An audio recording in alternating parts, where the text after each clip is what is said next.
Assalamualaikum warahmatullahi wabarakatuh.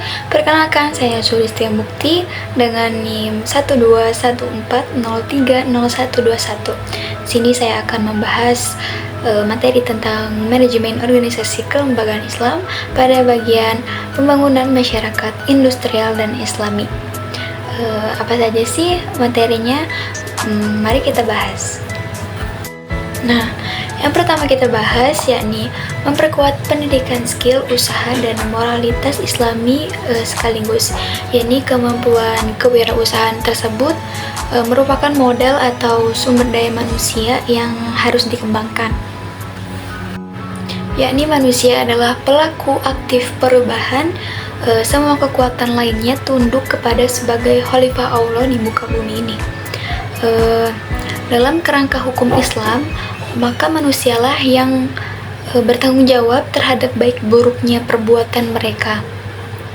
Nah, perubahan yang dibuat itu berlangsung dalam lingkungan dan jiwa manusia yang termasuk ke dalam sikap, motivasi, komitmen.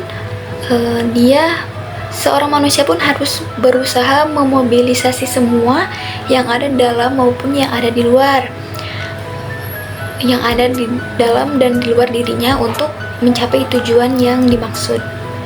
Nah, selanjutnya, pendidikan dan pendidikan Islami pun sangat penting bagi kegiatan memperkuat pendidikan skill ini, yang menonjol dari kecenderungan yang dominan, yaitu kepercayaan yang kuat bahwa masyarakat harus ditata atas landasan Al-Quran dan Sunnah. Lalu atas dasar nilai-nilai atau asas-asas dan ketentuan-ketentuan dan peraturan yang terkandung dalam Al-Quran dan Sunnah, yang dimana kita harus memperbanyak membaca Al-Quran dan harus dengan sesuai Sunnah yang dianjurkan oleh Rasulullah untuk mengembangkan bidang-bidang politik, ekonomi, sosial, budaya, dan pendidikan atau hukum dan pemerintahan. Lalu dasar keyakinan ini adanya pengakuan bahwa Al-Quran dan As-Sunnah merupakan pedoman atau jalan kehidupan, dan kesuciannya itu terbukti keasliannya, tidak ternodai oleh berbagai penafsiran yang dipengaruhi oleh waktu dan keadaan. Jadi setiap gagasan yang kita dapatkan untuk diterima dalam pengindustrian yang Islami ini merupakan jalan menuju keridhaan Allah, yakni sesuai Al-Quran dan hadis. Nah, yang selanjutnya yakni pendidikan dan pendidikan Islam pun sangat amat penting bagi pembangunan masyarakat industrial Islami. Nah, berdasarkan pada firman Allah dalam Al-Quran surah Asy-Syams ayat 9 dan 10, Bismillahirrahmanirrahim, Qad aflaha man zakkaha wa qad khaba man dassaha. Sungguhnya beruntunglah orang yang mensucikan jiwa itu, dan sesungguhnya merugilah orang yang mengotorinya. Nah, pendidikan itu memiliki peran yang dominan dalam mewujudkan pembangunan ekonomi. Orang yang pertama mengisyaratkan hal ini secara ilmiah dan sistematis yakni beliau, yaitu Malik bin Ahmad dalam karyanya Al-Muslim fi Amal Al-Istiqadi. Dalam karyanya ini beliau menekankan peranan manusia dalam masyarakat muslim berbagai batu fondasi pertama bagi proses pembangunan ekonomi. Pendapat tersebut maksudnya sejalan dengan pendapat sejumlah penulis kontemporer, yakni seperti menurut Yusuf, Islam syarat dengan nilai-nilai yang relevan dan pembangunan.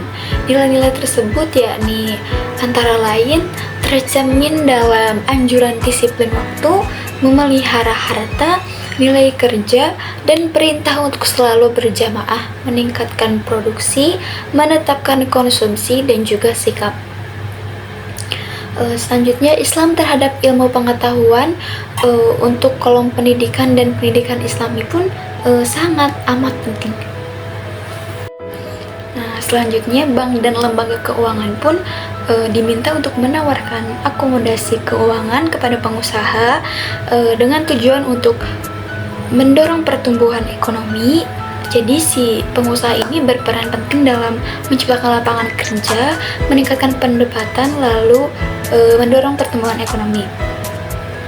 Dengan menawarkan akomodasi keuangan kepada pengusaha, bank dan lembaga ini dapat membantu mereka dalam memperoleh modal yang diperlukan untuk mengembangkan usaha mereka gitu. Lanjut lagi untuk memenuhi kebutuhan pembiayaan pengusaha. Jadi pengusaha seringkali membutuhkan pembiayaan untuk memulai usaha baru dan memperluas usaha yang ada, atau mengatasi masalah keuangan yang mendesak. Lalu bank dan lembaga keuangan pun dapat memberikan pinjaman, kredit, atau layanan keuangan lainnya yang sesuai dengan kebutuhan pengusaha tersebut. Jadi pembangunan masyarakat industrial Islami ini bisa mengurangi ketergantungan pada pinjaman tidak resmi. Dalam beberapa kasus yang terjadi, yaitu pengusaha mungkin terpaksa mengandalkan pinjaman tidak resmi yang memiliki tingkat bunga tinggi dan persyaratan yang belum tentu jelas gitu. Nah, selanjutnya bank dan lembaga keuangan pun diminta untuk menawarkan akomodasi keuangan kepada pengusaha dengan tujuan untuk mendorong pertumbuhan ekonomi. Jadi si pengusaha ini berperan penting dalam menciptakan lapangan kerja, meningkatkan pendapatan, lalu mendorong pertumbuhan ekonomi. Dengan menawarkan akomodasi keuangan kepada pengusaha, bank dan lembaga ini dapat membantu mereka dalam memperoleh modal yang diperlukan untuk mengembangkan usaha mereka gitu. Lanjut lagi untuk memenuhi kebutuhan pembiayaan pengusaha.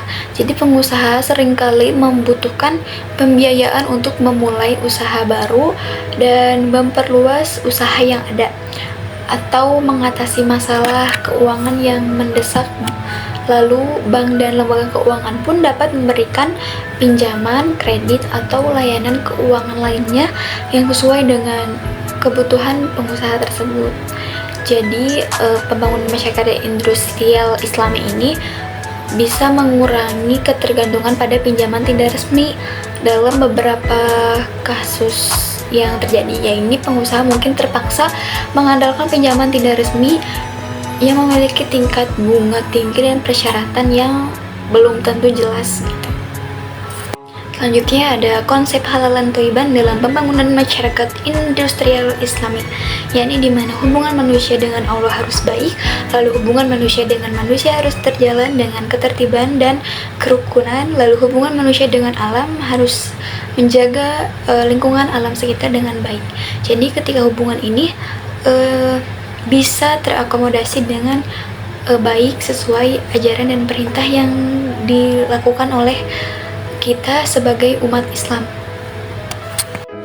Nah, tentunya pun larangan riba pun tidak dianjurkan dalam penindustrian dan pembangunan masyarakat industrial Islami ini, karena larangan riba tersebut sudah ada pada dalam Al-Quran surah Al-Baqarah ayat 275. Jadi kita sebagai masyarakat Islam maupun pengusaha dan yang lainnya itu tidak boleh mengambil riba atau hasil untung dengan ketidaksesuaian pada ajaran Islam yang telah dianjurkan oleh Allah Subhanahu wa taala. Nah, lalu yang terakhir ada usaha untuk bersungguh-sungguh atau ikhtikon, yang dimana kita sebagai manusia harus bertawakal atas pembangunan masyarakat industrial Islami yang sesuai dengan harapan kita, yakni resiko persekitaran kita atau resiko dari bahan mentah atau teknologi lainnya itu tidak berlaku untuk kita menyerah. Lalu kematian atau kehilangan dan kerugian harta benda pun kita harus reda dan bersyukur atas semua yang terjadi dalam hal itu. Lalu kita sebagai umat Islam tentunya harus mardotillah, yakni tunduk dan turut kepada Allah atas semua yang terjadi. Kita harus patuh akan kekuasaan Allah Subhanahu wa taala. Nah, mungkin mungkin cukup sekian pembahasan yang bisa saya sampaikan.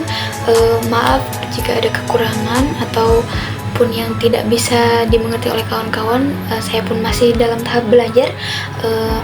Untuk segala kekurangan dan mohon maaf saya ucapkan. Wassalamualaikum warahmatullahi wabarakatuh.